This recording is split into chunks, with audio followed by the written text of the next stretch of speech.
তো বন্ধুরা, এই যে আমি রেডি হয়ে পড়েছি আর এখন যাব আমাদের বাড়ির পাশে যে মাঠ সেখানে। তো বাইরে প্রচণ্ড রৌদ্র আর গরম, তো মাঠে আজকে একটা মন্ত্রী আসবে, তো সেটাই দেখতে যাচ্ছি। তো চলো ব্লগটা দেখতে থাকো, আশা করছি ভালো লাগবে আর তোমাদের সাথেও সবটাই শেয়ার করব। তো এখানে একটা পাখা নিয়ে নিয়েছি আর প্রাপ্তি আর ওর ঠাম্মা আগেই চলে গেছে, তো এখন আমি যাচ্ছি। তো চলো যাওয়া যাক।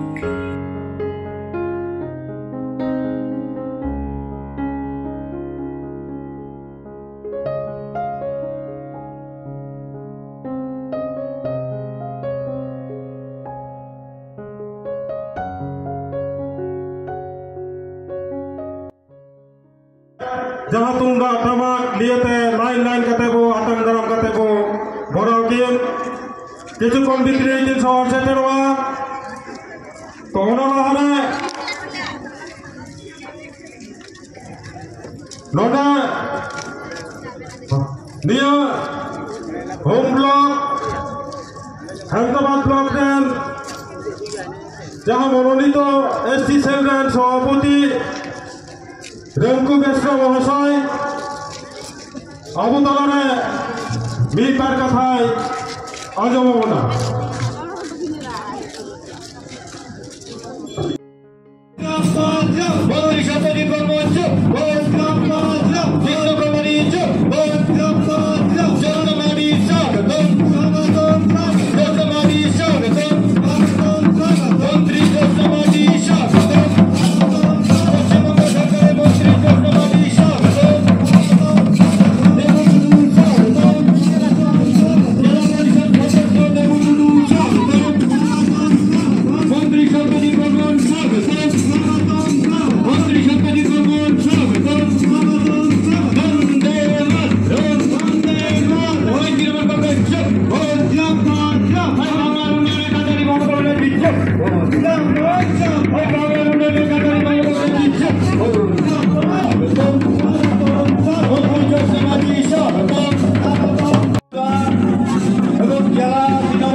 যাই হোক, এইমাত্র মাঠ থেকে বাড়িতে এলাম আর আমার খুব একটা ভালো লাগেনি, কারণ এটা আদিবাসীদের নিয়ে একটা জনসভা, মানে টোটালি এটা আদিবাসীদের প্রোগ্রাম বলতে পারো আর কি। যতগুলো নেতা মন্ত্রী এসেছে সবই আদিবাসী আর এরা বলছেও সব আদিবাসী ভাষায়। যাই হোক, আমরা তো খুব একটা আদিবাসী ভাষা বুঝি না, তো সেই জন্য আমার খুব একটা ভালো লাগেনি। তো আমি বাড়িতে চলে এসেছি আর বিকেল 4টে কি 4:30 বাজে। তো যাই হোক, এখন আমি বিকেলের কাজবাজ করব, যে বাড়ির যে সমস্ত বিকেলের কাজ থাকে সেগুলোই করব। যাই হোক, তোমরা ব্লগটা কন্টিনিউ দেখতে থাকো, আশা করছি ভালো লাগবে।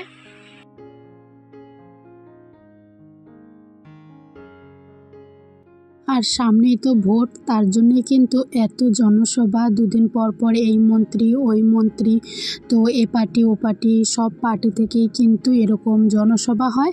আর এখানে কিন্তু একে অপরকে ভুল বোঝানো হয়, যে যে পার্টি করে তার নামে সুনাম করে আর সামনের বিরোধী পার্টির দুর্নাম করে। সে কি কাজ করলো না করলো, তার দুর্নীতি সব কিছুই কিন্তু জনসাধারণের মধ্যে তুলে ধরা হয়।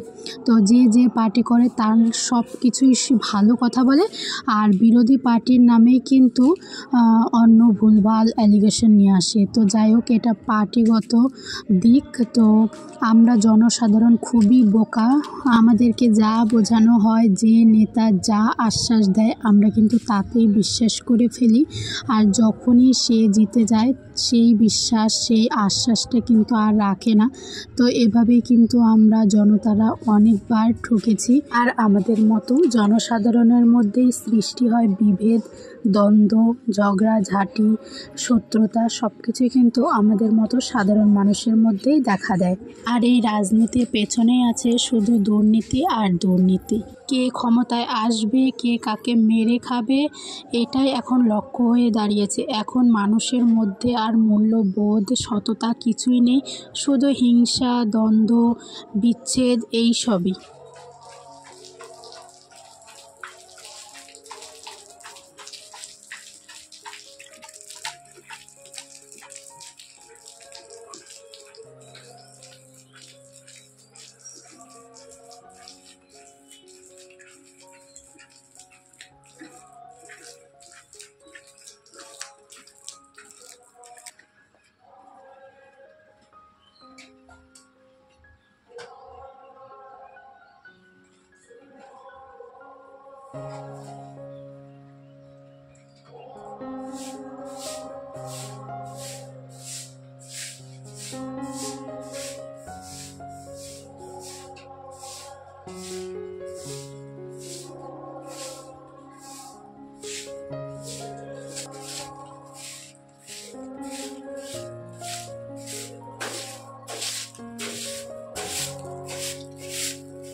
কি করছো তুমি?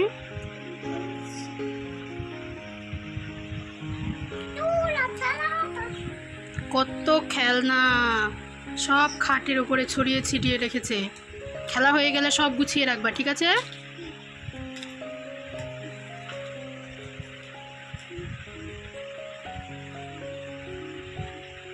ওটা কি? হ্যাঁ, না তুমি খাও। ছে,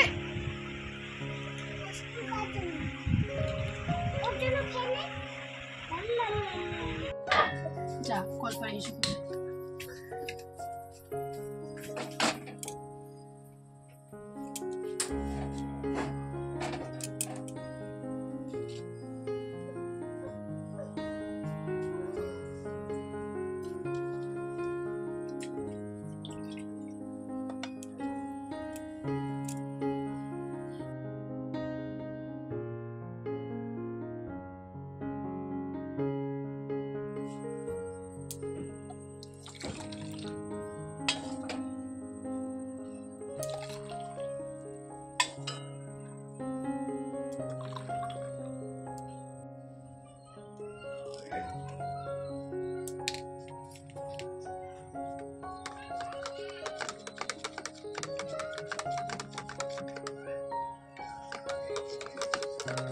তো যাই হোক, বিকেলবেলার সমস্ত কাজকর্ম সারা হয়ে গেছে আর এখন সন্ধে হয়ে গেছে। তো প্রাপ্তিকে দিলাম দুধ আর কমপ্লেন, তার সাথে আমাদের জন্য করে নিচ্ছি লাল চা।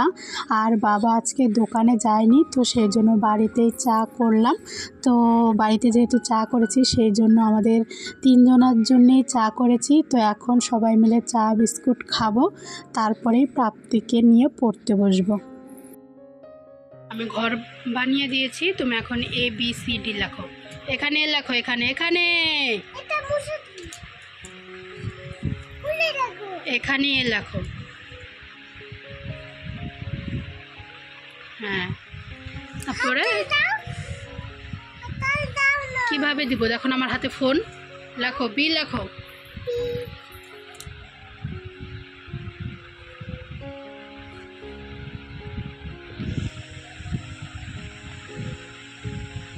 তারপরে সি লেখো। আর এখন কিন্তু প্রাপ্তি লেখা শিখে গেছে, ও কিন্তু বেশ লিখতে পারে। তো মাঝখানে মাঝখানে দুই একটা লিখতে পারে না, যেমন সি, তারপরে জি, একটু কঠিন কঠিন যেগুলো আছে সেগুলো লিখতে পারে না। তাছাড়া ও কিন্তু এখন অনেকগুলো অক্ষরই লেখা শিখে গেছে। তো যাই হোক, এভাবে ওকে আমি প্রত্যেক দিন সন্ধ্যার দিকে বই নিয়ে বসাই। তো এভাবেই ও আশা করছি আস্তে আস্তে সব কিছুই শিখে যাবে। তো সব কিছুরই তো একটা সময় আছে, সময়ের সাথে সাথে সবাই সব কিছু শিখেই যায়।